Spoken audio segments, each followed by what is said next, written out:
Alright, this is our second video and today we're hitting up sustainability and talking about environmentally friendly packaging. So let's get straight into this. Let's roll out that intro now.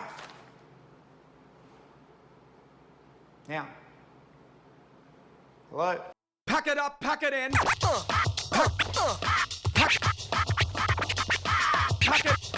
Pack it.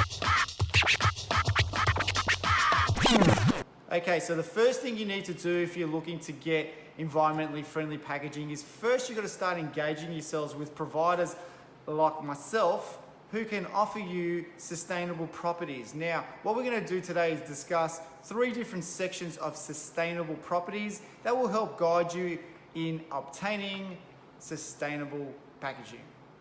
So the first section of sustainable properties that we're going to be talking about is the raw materials.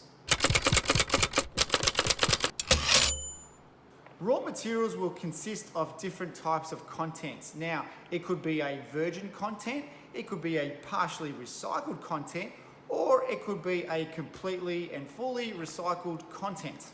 To define a little bit further, let's take paper for example.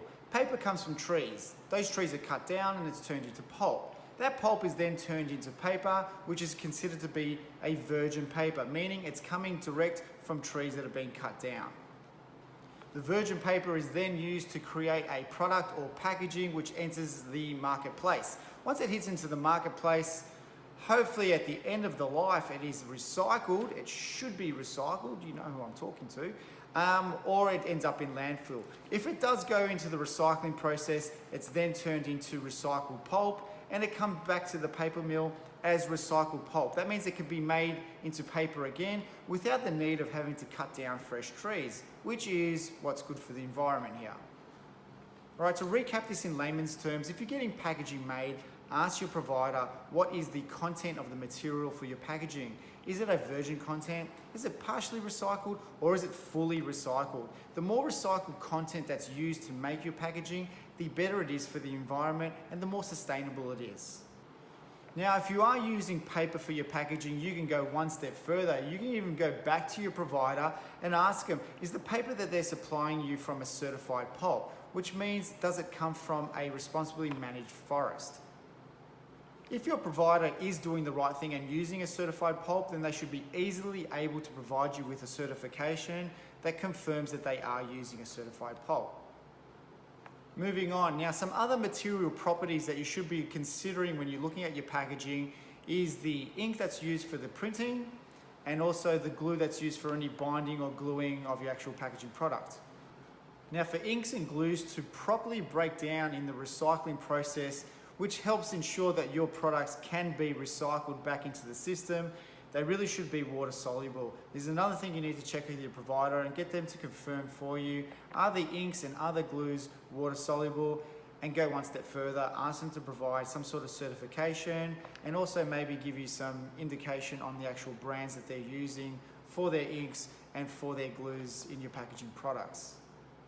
Okay, so the next section we're talking about in sustainable properties is the recovery process. Now, the recovery process is a very important stage when we're talking about sustainability.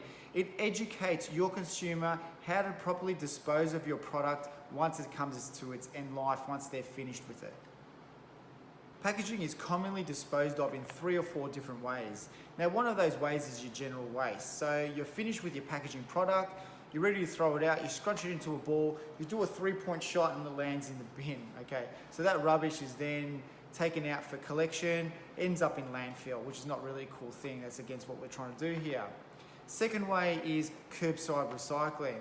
So likely in your household, you've got a separate bin for doing 3-point shots, and that is your recycling bin.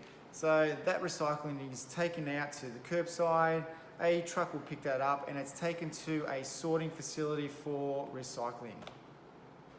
The third way is called drop point recycling. So for some items like soft plastics or bags, they may not be accepted curbside for recycling. Those particular items need to be taken to an authorized location that can accept them and recycle them for you. And a fourth way being composting. Now there are other disposable methods, say for instance like biodegradable and oxo-biodegradable, which are great. But really, for sustainability, what we're trying to achieve here is circular energy. So once your packaging product is finished, it'd be great if it can be recycled and go back into the system and recreate another product in another life, okay? Rather than we're utilizing our Earth's natural resources, like cutting down more trees, for example, to produce more paper. If it can be recycled, then that's your priority. Therefore, when you're creating your packaging, it's important to go back to your provider and ask them about the materials being used and can they be recyclable.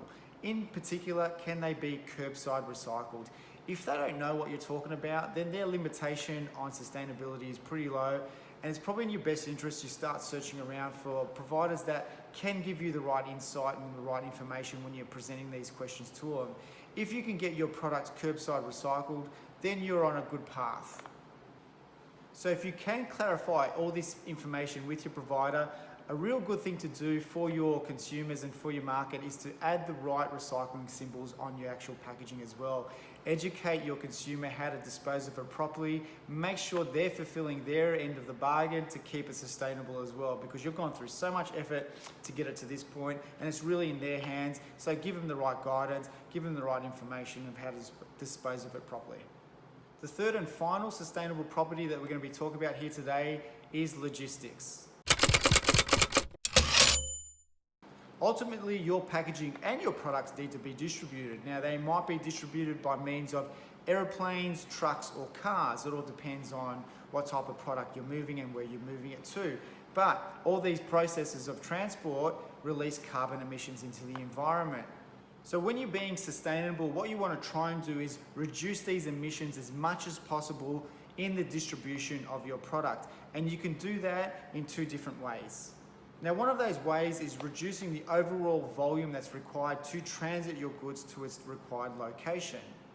For example, if you're delivering goods and you're packing them into carton boxes, and those carton boxes are too big for the actual product, you're actually shipping out a lot of air. So what you should be trying to do is getting a smaller carton box, or maybe using a substitute item like a recycled bag. That way it's going to use less volume, less space. So when you do distribute it out, it's going to go into a plane, it's going to go into a truck, it's going to use less space, and it's going to use less emissions as well.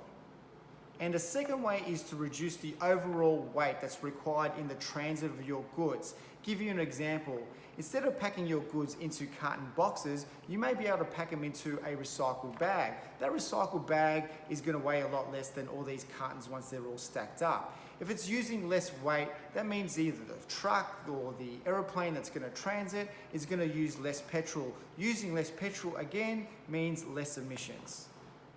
Okay, so in summary, I hope the three different sections that we discussed on sustainable properties today is going to help give you a bit of a foundation and a starting point in getting your business to be sustainable and also create some environmentally friendly packaging as well. Now, understand that sustainability is a huge topic and it's an ever-growing topic as well. So these points, consider them as a starting point and a foundation to build on. And if you ever have questions, please hit me up with your questions or any comments on the video as well. Drop them in the comments below. I'll try to get back to you and try and encourage you in the right way to get your business sustainable wherever it's possible.